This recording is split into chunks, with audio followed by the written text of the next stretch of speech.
بأحمد يا هنانا بمحمد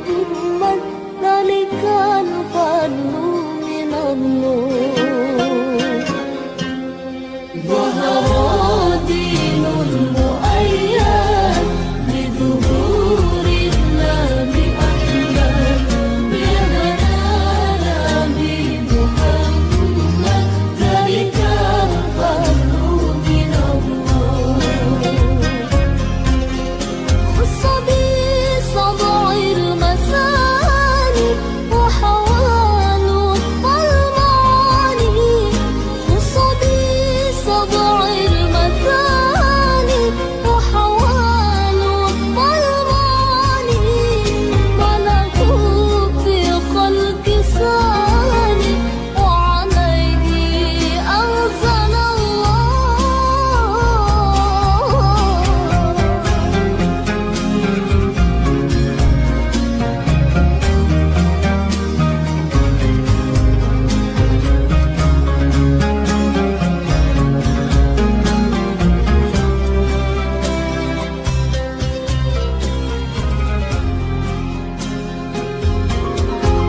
من مكة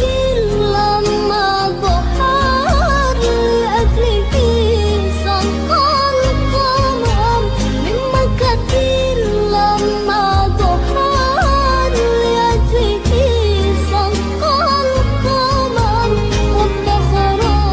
آل المضار به على كل لنا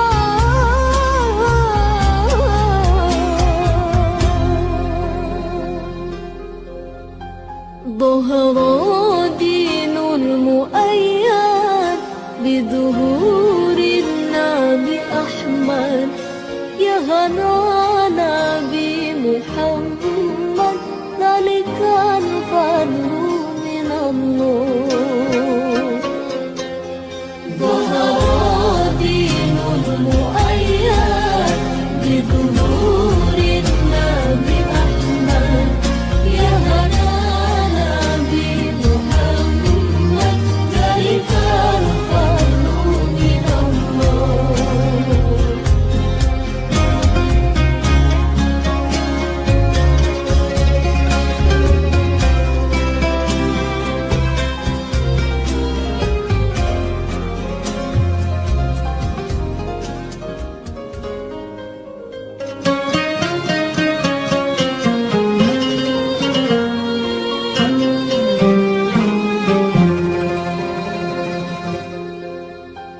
ظهر